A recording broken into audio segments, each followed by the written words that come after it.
Trataron de llegar a Australia sin documentos y acabaron en centros de detención en la remota isla conocida como la República de Nauru en el Océano Pacífico Central, muy lejos, a 4.000 kilómetros de Australia.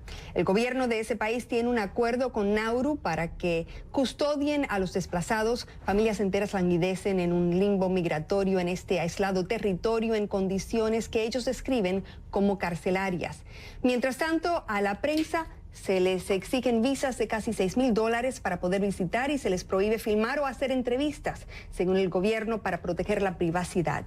CNN no estuvo dispuesta a aceptar esas condiciones y nuestro colega Ivan Watson realizó este reportaje. Vamos a verlo.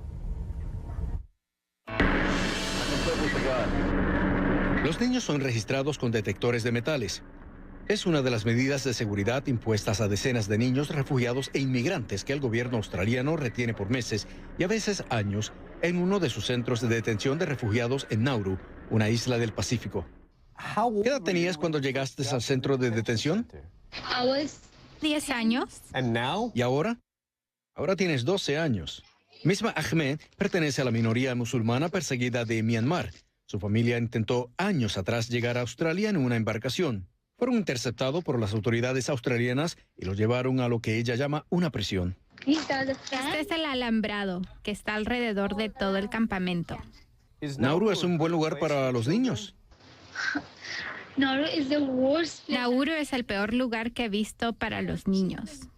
En diciembre del año pasado había al menos 68 niños de los 535 detenidos en este establecimiento en una isla que tiene 21 kilómetros cuadrados de territorio. El gobierno australiano instaló este centro de detención en respuesta a las decenas de miles de refugiados e inmigrantes que se embarcaron en los botes de los contrabandistas en un peligroso esfuerzo por llegar a las costas australianas. En lugar de retenerlos en Australia, las autoridades enviaron por barco a cientos de inmigrantes y refugiados a este campamento en Nauru, una isla-estado del Pacífico económicamente subdesarrollada y aislada. El ministro de Inmigración de Australia declinó nuestra solicitud de entrevista, pero en una declaración a CNN, un vocero gubernamental señaló: frenar las embarcaciones le ha permitido al gobierno devolverle la integridad al programa humanitario y de refugiados de Australia. Australia y sus socios cumplen todas las obligaciones y tratados internacionales. Quisimos ir a Nauru para ver el campamento nosotros mismos, pero no es fácil. El gobierno de Nauru exige un pago no reembolsable de $5.800 por cada solicitud de visas por periodista. Es decir, no quiere periodistas extranjeros en esta pequeña isla. Además, el gobierno australiano prohíbe a los periodistas filmar y entrevistar a los detenidos en sus campamentos.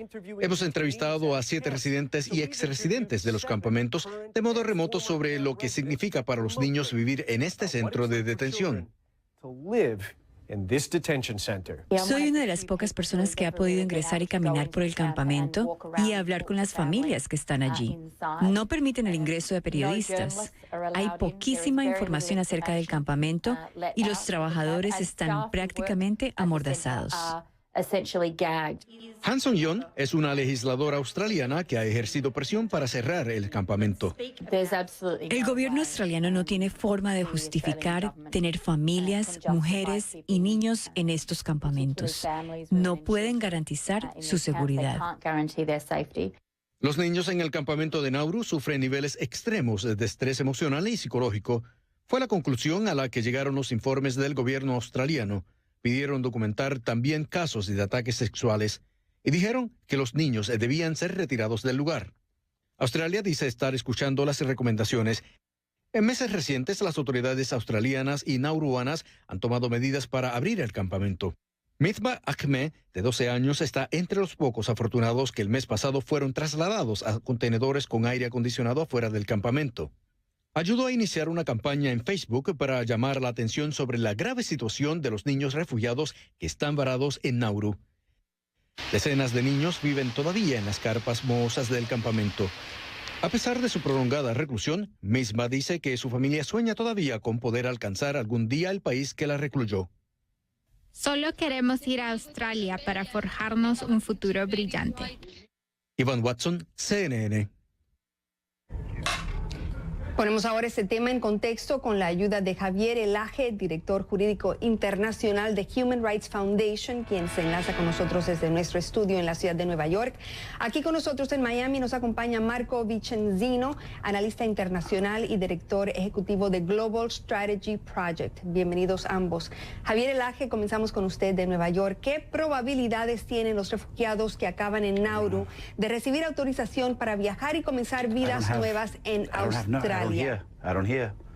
Mira, Hello. Entre 2001 y 2008, un 70% de alrededor de 2.000 aplicantes a refugio, al estatus de refugiado dentro de Australia, se les otorgó ese estatus. Entonces, las posibilidades de que se le otorguen el estatus, basado en esa evidencia, estamos diciendo que sería un 70%. El problema es las condiciones de trato que sufren esas más de 500 personas, de los cuales 70 son niños, mientras se encuentran en este centro de procesamiento regional, que en la práctica es una prisión, es una cárcel, en esta isla pequeñísima de Nauru, ¿no? Ese es el problema principal. Cuando salga su procedimiento, un 70% tal vez logren el asilo. Sin embargo, mientras esté procesado, el trato que están sufriendo es violatorio de los estándares mínimos que establece el derecho internacional y que obligan a Australia para con el tratamiento de personas que aplican al asilo político. Muy bien, pasamos con Marco Vicenzino. Marco, muchos de esos refugiados siguen el mismo patrón de desplazamiento de aquellos que huyen de zonas de conflicto a la que temen regresar. ¿Tiene Australia o cualquier otro país el compromiso legal o moral de ofrecerles residencia, o por qué les niegan la entrada durante tanto tiempo? Hay que ponerlo en contexto internacional, compararlo con lo que está pasando en Europa, lo que ha pasado varios años en Estados Unidos, lo que está pasando en Australia.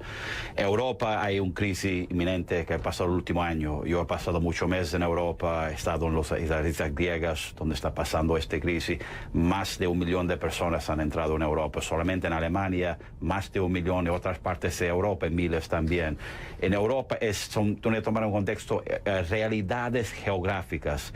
Europa hay fronteras con Turquía y es muy fácil para la gente entrar. Cuando hay Estados Unidos, en los últimos años, hay una frontera enorme con México. Pero con Australia hay otra cosa, hay un océano enorme, que es por esto, y lo que quiere hacer Australia desde el punto de vista del gobierno australiano es desalentar el proceso, desalentar, digamos, prevenir una crisis inmigratoria, así poner un ejemplo a otra gente para no venir en Australia. Eso es el mensaje del gobierno australiano. Ahora, sí, tiene tiene obligación morales, sí. El gobierno australiano va a decir, sí, procesamos a estas personas y si califican para, digamos, un estatus como refugiado, le van a mandar a otro país. Están usando dinero también para que no permitan a la otra gente para entrar en Australia. Por ejemplo, en Camboya, una vez que procesan a estas personas y dicen, sí, usted califica, pero no puede venir a Australia, claro, le vamos a mandar a otro país. Muy bien. Sí, y por eso digo, es muy diferente, poner en contexto de las realidades geográficas. Por esto el gobierno australiano puede hacer las cosas, está haciendo las cosas diferentes de lo que sea en Europa o en Estados Unidos. Geográficas y geopolíticas. Javier Elaje, en el caso de la niña en el reportaje, Misbah Ahmed, la escuchamos decir que ese centro de refugiados no es un lugar para niños. ¿Cuál es el peligro de que no se agilicen las solicitudes de esos refugiados y se les mantenga en estos limbos migratorios durante largos plazos? Mire, el derecho internacional, al igual que los derechos internos de la mayoría de los países democráticos, da una especial protección a los niños porque son especialmente vulnerables. Bien, ellos salen por decisión de sus padres muchas veces de países del Medio Oriente o de Asia, huyendo de ya sea persecución política, persecución religiosa, u otro tipo o simplemente malas condiciones de vida en esos países. Ellos son los que al final enfrentan los peores retos en esos países y los que son más sujetos a violaciones, ya sea sexuales, psicológicas, o a que se les niegue el acceso a la educación, como es lo que ha ocurrido con estos niños, ¿no? Por eso el derecho internacional, a través de la Convención sobre los Derechos del Niño, a través de recomendaciones específicas en el marco de la Convención sobre el Estatuto de Refugiado, igualmente la Convención contra la Tortura y otras penas crueles, penas y tratos crueles, inhumanos y degradantes, aconsejan que en todo momento se tenga en cuenta el mejor interés legítimo de los niños en todo momento de estos procesos. Y eso es lo que no se ha visto en Australia. No lo dice una organización independiente de derechos humanos como nosotros, sino que lo dice el propio Senado australiano a través de este informe de agosto del año pasado, del 2015, donde establece que debe controlarse de manera minuciosa cómo es que se están llevando adelante tanto las condiciones de detención como los procesos migratorios. El problema actualmente es que le han delegado esto a un gobierno débil como el gobierno de Nauru, con muy poco profesionalismo, y lo que están haciendo es maltratar más a esta gente que ya viene de condiciones muy deplorables desde sus países. Nos está hablando de maltrato, Marco Vicencino, nuestro otro invitado. ¿Qué recurso legal entonces tienen estos detenidos? ¿Qué organizaciones internacionales pueden ayudarles? ¿Y cuál sería la cifra de desplazados, de personas que están pasando por situaciones similares? Usted habló de 1 millón de personas habiendo llegado ya a Alemania. ¿Cuáles serían las cifras a niveles mundiales en esos momentos? Digo, desde un punto de vista legal, en mi opinión, lo que es más importante es desde un punto de vista político. Presión internacional por grupos internacionales, ONG, por otros gobiernos, por ejemplo, el gobierno estadounidense, gobiernos del mundo desarrollado. Entonces, presión política y sobre todo presión desde Australia, interno, del establecimiento político australiano. El colega en Nueva York se refiere a lo que pasó en el Senado australiano. Digamos, principalmente lo que tiene que hacer, tiene que venir dentro. Entonces, presión política interna australiana y también presión por gobiernos internacionales en la ONU y por ONG. Desde un punto de vista legal, lo que va a decir, cómo se defiende el gobierno australiano, es que subcontratamos nuestra responsabilidad al gobierno de Nauru, pagamos a ellos y ellos son los responsables. Muy bien, muchísimas gracias a nuestros invitados de hoy, Javier Elaje, también Marco Vicencino con nosotros, ha sido un gusto. Gracias. Vamos a hacer una corta pausa, enseguida regresamos con más de Realidades en Contexto, quédense con nosotros.